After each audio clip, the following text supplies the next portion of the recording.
Hello everyone, स्व अध्ययन पर स्वागत है।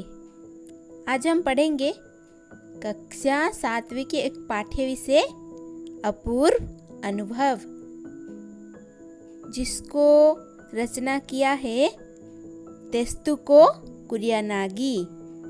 यह एक जापानी संस्मरण है। अपूर्व अनुभव पाठ की विधा संस्मरण है। एक लड़की तोतो-चान जो अपने भिन्नक्षम मित्र यासुकी-चान को पेड़ पर चढ़ाकर दूर तक की सुंदरता दिखाना चाहती है। तोतो-चान ने अपने मित्र यासुकी-चान को बिना किसी को बताए अपने पेड़ पर चढ़ने का निमंत्रण दिया। यह संस्मरण मूलतः जापानी भाषा में लिखा गया है, जिसमें तोमे में पढ़ने वाले तोतो-चान तथा यासुकी-चान नामक दो जापानी बच्चों के संघर्ष को दिखाया गया है। यहाँ हर एक बच्चा एक एक पेड़ को अपने खुद के चढ़ने का पेड़ मानता था और वह उनकी निजी संपत्ति होती थी। तोते-चान यासुकी-चान को अपने पेड़ पर चढ़ने का न्योता देती है। यासुकी-चान को पोलियो हो गया था, जिस कारण वह पेड़ पर चढ़ नहीं सकता था। तोते-चान का पेड़ मैदान के बाहरी हिस्से में कुहनबुत्सु जाने वाली सड़क के पास था। उस बड़े पेड़ पर चढ़ने पर पैर फिसलने लगते थे। ठीक से चढ़ने पर जमीन से 6 फुट की ऊंचाई पर स्थित द्विशाखा तक पहुंचा जा सकता था। वह झूले जैसी आरामदेह जगह थी। तोते-चान अक्सर खाने की छुट्टी के समय या स्कूल के बाद उस पर चढ़ी मिलती। वहां से वह दूर आकाश को या सड़क पर आने जाने लोगों को देखती थी। तोतो-चान यासुकी-चान के साथ मिलकर उस पेड़ पर चढ़ने की योजना बनाती है। वे अपने घर में माता पिता को भी इस बारे में कुछ नहीं बताते। तोते-चान अपनी माँ से झूठ बोलती है कि वह यासुकी-चान के घर जा रही है। वह यासुकी-चान को स्कूल में मिलती है और उसे लेकर अपने पेड़ के पास पहुंचती है। इस पेड़ पर वह कई बार चढ़ चुकी थी। तोतो-चान चाहती थी कि अब यासुकी-चान भी उस पेड़ पर चढ़े। यासुकी-चान भी पेड़ पर चढ़ने के विचार से बहुत उत्साहित था। वह एक सीढ़ी उठाकर ले आई। तोते-चान चौकीदार के छप्पर से एक सीढ़ी घसीटकर पेड़ के तने के सहारे लगा देती है। वह यासुकी-चान को पेड़ पर चढ़ने की कोशिश करने के लिए कहती है। यासुकी-चान बिना सहारे के एक सीढ़ी भी नहीं चढ़ पाता। वह निराश हो जाता है, परंतु तोते-चान हार नहीं मानती है और फिर चौकीदार के छप्पर की ओर दौड़कर वहां से तिपाई सीढ़ी घसीट लाती है। पसीने से लथपथ तिपाई सीढ़ी को द्विशाखा से लगा लेती है। तोते-चान उसको एक एक सीढ़ी पर चढ़ाकर उसे पूरा सहारा दे रही थी। यासुकी-चान भी पूरी शक्ति लगाकर पेड़ पर चढ़ने की कोशिश कर रहा था। आखिरकार वह पेड़ के पास तक पहुंच ही जाता है। तभी तोते-चान को लगता है कि उनकी सारी मेहनत बेकार हो गई है। चूंकि यासुकी-चान पेड़ के पास तो पहुंच गया था, किंतु पेड़ पर नहीं चढ़ पा रहा था।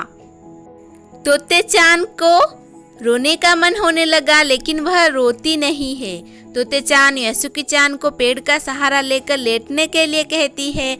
वह उसे पेड़ की ओर पूरी शक्ति से खींचने लगती है।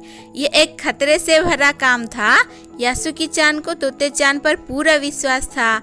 अंत में तोते-चान यासुकी-चान को अपने पेड़ पर खींच कर लाने में सफल हो ही जाती है। पसीने से लथपथ तोते-चान सम्मान से यासुकी-चान को अपने पेड़ पर स्वागत करती है। वे दोनों काफी देर तक पेड़ पर बैठकर इधर उधर की बातें करते हैं। यासुकी-चान के लिए पेड़ पर चढ़ने का यह पहला और अंतिम अवसर था। सारांश तो कुछ इस प्रकार था। अब हम पाठ्य विषय देखेंगे।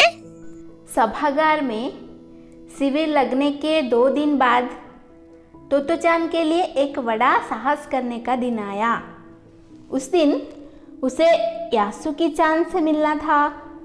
इस भेद का पता न तो तोते-चान के माता पिता को था, न ही यासुकी-चान के। उसने यासुकी-चान को अपने पेड़ पर चढ़ने का न्योता दिया था। तोमोए में हर एक बच्चा बाग के एक एक पेड़ को अपने खुद के चढ़ने का पेड़ मानता था। तोते चांद का पेड़ मैदान के बाहरी हिस्सों में कुहनबुस्चू जाने वाली सड़क के पास था। बड़ा सा पेड़ था उसका। चढ़ने जाओ तो पैर फिसल फिसल जाते, पर ठीक से चढ़ने पर जमीन से कोई 6 फुट की ऊंचाई पर एक द्विशाखा तक पहुंचा जा सकता था। बिल्कुल किसी झूले सी आरामदेह जगह थी यह। तोते चांद अक्सर खाने की छुट्टी के समय या स्कूल के बाद ऊपर चढ़ी मिलती। वहां से वह सामने दूर तक ऊपर आकाश को या नीचे सड़क पर चलते लोगों को देखा करती थी। बच्चे अपने अपने पेड़ को निजी संपत्ति मानते थे। किसी दूसरे के पेड़ पर चढ़ना हो तो उससे पहले पूरी शिष्टता से माफ कीजिए, क्या मैं अंदर आ जाऊं, पूछना पड़ता था। यासुकी चान को पोलियो था, इसीलिए वह न तो किसी पेड़ पर चढ़ पाता था और न किसी पेड़ को निजी संपत्ति मानता था। अतः तोते चांद ने उसे अपने पेड़ पर आमंत्रित किया था, पर यह बात उन्होंने किसी से नहीं कही, क्योंकि अगर बड़े सुनते तो जरूर डांटते। घर से निकलते समय तोते चांद ने माँ से कहा कि वह यासुकी चांद के घर डेनेनचोकू जा रही है। चूंकि वह झूठ बोल रही थी, इसीलिए उसने माँ की आंखों में नहीं झांका। वह अपनी नजरें जूतों के फीतों पर ही गड़ाए रही। राकी उसके पीछे स्टेशन तक आया। जाने से पहले उसे सच बताए बिना तोते चांद से रहा नहीं गया। मैं यासुकी चांद को अपने पेड़ पर चढ़ने देने वाली हूँ, उसने बताया। जब तोते चांद स्कूल पहुंची तो रेल पास उसके गले के आसपास हवा में उड़ रहा था। यासुकी चांद उसे मैदान में क्यारियों के पास मिला। गर्मी की छुट्टियों के कारण सब सून पड़ा था। यासुकी चांद उससे कुल जमा 1 ही वर्ष बड़ा था, पर तोते चांद को वह अपने से बहुत बड़ा लगता था। जैसे ही यासुकी चांद ने तोता चांद को देखा, वह पैर घसीटता हुआ उसकी ओर बढ़ा। उसके हाथ अपनी चाल को स्थिर करने के लिए दोनों ओर फैले हुए थे। तोते चांद उत्तेजित थी। वे दोनों आज कुछ ऐसा करने वाले थे जिसका भेद किसी को भी पता न था। वह उल्लास में ठिठियाकर हंसने लगी। यासुकी चांद भी हंसने लगा। तोते चांद यासुकी चांद को अपने पेड़ की ओर ले गई और उसके बाद वह तुरंत चौकीदार के छप्पर की ओर भागी। जैसा उसने रात को ही तय कर लिया था, वहां से वह एक सीढ़ी घसीटती हुई लाई। उसे तने के सहारे ऐसे लगाया जिससे वह द्विशाखा तक पहुंच जाए। वह कुर्सी से ऊपर चढ़ी और सीढ़ी को किनारे को पकड़ लिया। तब उसने पुकारा, ठीक है, अब ऊपर चढ़ने की कोशिश करो। यासुकी चांद के हाथ पैर इतने कमजोर थे कि वह पहली सीढ़ी पर भी बिना सहारे के चढ़ने ही पाया। इस पर तोते चांद नीचे उतर आई और यासुकी चांद के पीछे से धकियाने लगी, पर तोते चांद की छोटी और नाजुक सी इससे अधिक सहायता क्या करती। यासुकी चांद ने अपना पैर सीढ़ी पर से हटा लिया और हताशा से सिर झुकाकर खड़ा हो गया। तोते चांद को पहली बार लगा कि काम उतना आसान नहीं है जितना वह सोच बैठी थी। अब क्या करे वह? यासुकी चांद उसके पेड़ पर चढ़े, यह उसकी हार्दिक इच्छा थी। यासुकी चांद के मन में भी उत्साह था। वह उसके सामने गई। उसका लटका चेहरा इतना उदास था कि तोते चांद को उसे हंसाने के लिए गाल फुलाकर तरह तरह के चेहरे बनाने पड़े। ठहरो, एक बात सूझी है। वह फिर चौकीदार के छप्पर की ओर दौड़ी और हरेक चीज उलट पुलट कर देखने लगी। आखिर उसे एक तिपाई सीढ़ी मिली जिसे थामे रहना भी जरूरी नहीं था। वह तिपाई सीढ़ी को घसीट कर ले आई तो अपनी शक्ति पर हैरान होने लगी। तिपाई की ऊपरी सीढ़ी द्विशाखा तक पहुंच रही थी। देखो, अब डरना मत, उसने बड़ी बहन की सी आवाज में कहा। यह डगमगाएगी नहीं। यासुकी-चान ने घबराकर तिपाई सीढ़ी और पसीने से तरबतर तोते-चान की ओर देखा। उसे भी काफी पसीना आ रहा था। उसने पेड़ की ओर देखा और तब निश्चय के साथ पांव उठाकर पहली सीढ़ी पर रखा।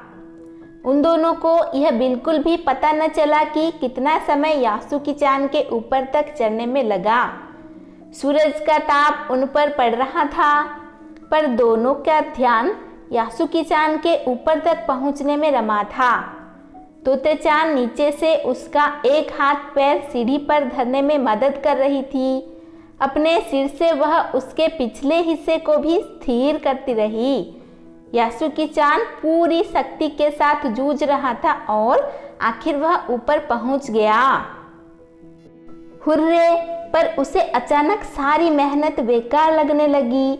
तोते-चान तो सीढ़ी पर से छलांग लगाकर द्विशाखा पर पहुंच गई, पर यासुकी-चान को सीढ़ी से पेड़ पर लाने की हर कोशिश बेकार रही।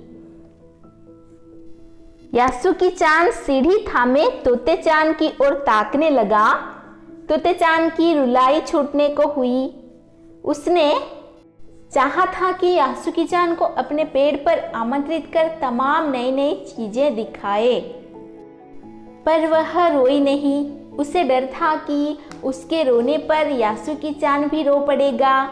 उसने यासुकी-चान का पोलियो से पिचकी और अकड़ी उंगलियों वाला हाथ अपने हाथ में थाम लिया। उसके खुद के हाथ से वह बड़ा था, उंगलियां भी लंबी थी।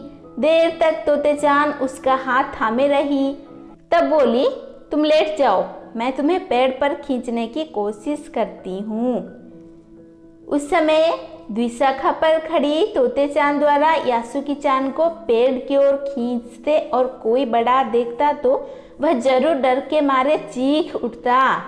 उसे वे सच में जोखिम उठाते ही दिखाई देते, पर यासुकी-चान को तोते-चान पर पूरा भरोसा था और वह खुद भी यासुकी-चान के लिए भारी खतरा उठा रही थी।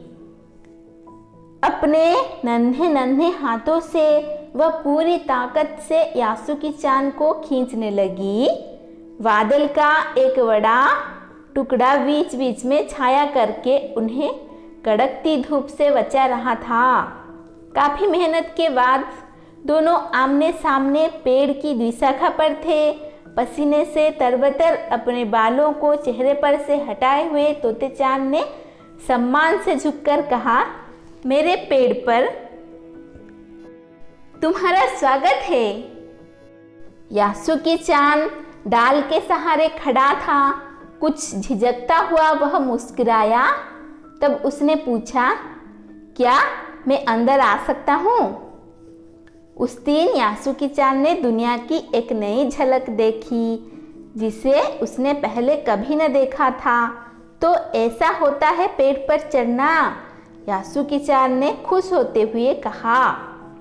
वे बड़ी देर तक पेड़ पर बैठे बैठे इधर उधर की गप्पे लड़ाते रहे। मेरी बहन अमेरिका में है, उसने बताया है कि वहाँ एक चीज होती है, टेलीविज़न। यासुकी-चान उमंग से भरा बता रहा था। वह कहती है कि जब वह जापान में आ जाएगा तो हम घर पर बैठे बैठे ही सुमो कुश्ती देख सकेंगे। वह कहती है कि टेलीविज़न एक डिब्बे जैसा होता है।